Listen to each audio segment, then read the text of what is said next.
Hello everyone, it's thomasjujube, and welcome back to my journey through all the Transformers movies up the Transformers Bumblebee.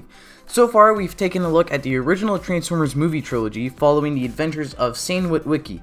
Now that his story is over, we're switching gears and now we're joining the adventure of Cade Yeager beginning in Transformers Age of Extinction. So let's just start this video out with a disclaimer. There is some extreme bias here. Transformers 4 was the first Transformers movie that I actually was hyping up to, by which I mean I was right there with everyone else with the first trailer, all the news, waiting for its release, something that I actually didn't do with the previous three.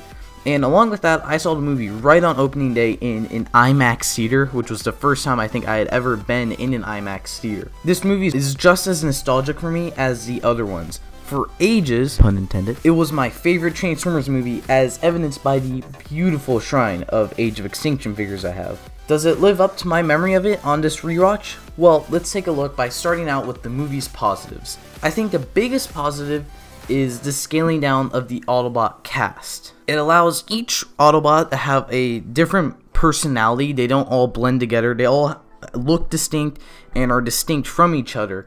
Despite maybe no character development given to them, they're all very different characters, and that's really nice. Along with that, the movie holds my favorite design for Autobots and Decepticons.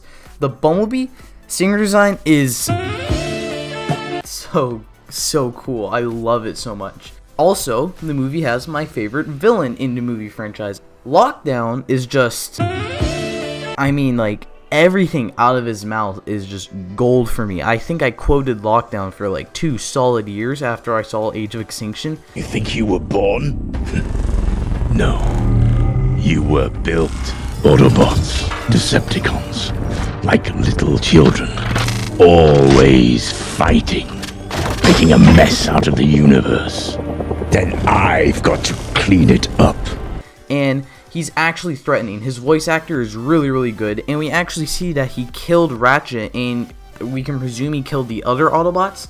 Speaking of Autobots getting killed, having Autobots illegal on Earth due to the military fallout of the Chicago War in the third movie is an awesome idea, and it's really cool to have Autobots being hunted down by humans because they've been allies for the last 3 movies.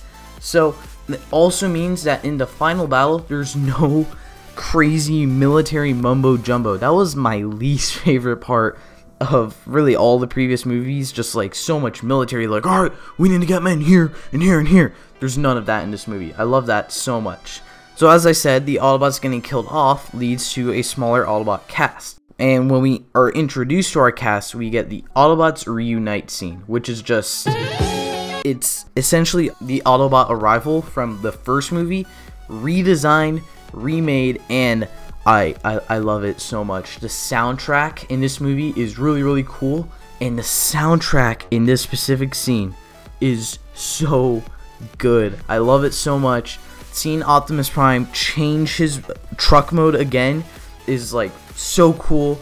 Along with that, another positive is Cade Yeager as our new human protagonist. For me personally, he's a much more interesting protagonist than Sam. Sam, don't get me wrong, wasn't bad, but Cade wants the best for his daughter, so he's like trying to help out his family here, and he actually willingly entered a Cybertronian war, which isn't the best for his daughter, but I guess we can't all be perfect. There's a better connection to the Autobots here because Cade physically saved Optimus Prime. So that's really cool. And another positive for me is just, this is just a small nostalgic piece.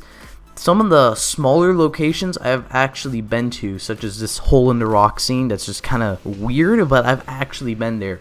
So I've been in parts in the movie, and I'm actually kind of in the movie because I mentioned Jujube, so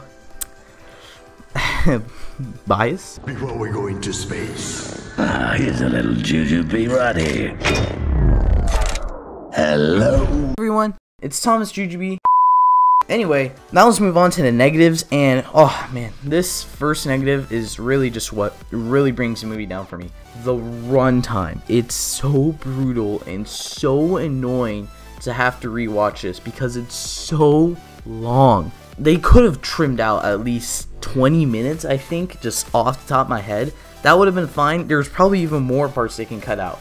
It's just like, why is it so long? I'm gonna talk more about the length dragging the movie down for me later on. Another negative for me are the human villains. Now, I think they are cool. I like human villains, but I like them because it lets the humans focus on them and the Transformers can focus on their robot villains. But instead, the first half of the movie, we have the Autobots focusing on the human villains, which is kind of dumb. Why do we have giant robots focusing on humans for their villains? It's just, I don't know, it doesn't make sense. Because our main villains are Lockdown and Galvatron. Lockdown even disappears like in the middle of the movie because he goes into space and all that. But like our main villain disappears and then he just comes back at the end for our final battle. Okay, sure. The continuity is also kind of muddled up here. They now establish that the Transformers were made by the creators, but then that raises the question of what was the point of the Allspark? And then how do the Transformers know all this, but they don't know about the 13 Primes or any of that new lore expanded on in Revenge of the Fallen? And Optimus was a knight? When? Another problem I have is with the Shane character, the boyfriend character. He's honestly kind of annoying, and he kind of ruins the reason for Cade's character having to try to protect his daughter. And he's also the reason for this stupid Romeo-Juliet love scene. That is my least favorite thing in the whole franchise, probably. Last complaint, the Dinobots are heavily underused, but that's not entirely a problem of the movie itself, I'd say. It's mainly because of how prominent they were in the marketing, but if you don't look at the marketing, it's fine, I guess. But come on, they're the Dinobots, use them more. And with that, those are my big points about the movie. Now, after rewatching Age of Extinction, I have to say that sadly my opinion of it dropped. Sure, I still enjoyed it, but it's not in as high as a regard as I had it prior to this rewatch. Now, I'm very mixed on where it should go in the rankings. I hate the runtime so much. If it was changed something to close to 2 hours, then I would, without a doubt, probably place it at number 1. But because of the runtime, I'm still gonna place it at number 1. But honestly, if I'm looking for a Transformers movie to just rewatch on my own time, I'd probably go with Dark in the Moon or Transformers 2007 instead. But overall, I still really like Age of Extinction. So please let me know your thoughts on the movie down in the comments. And please consider hitting that big fat subscribe button for the next installment where we take a look at The Last Knight. Thank you for watching.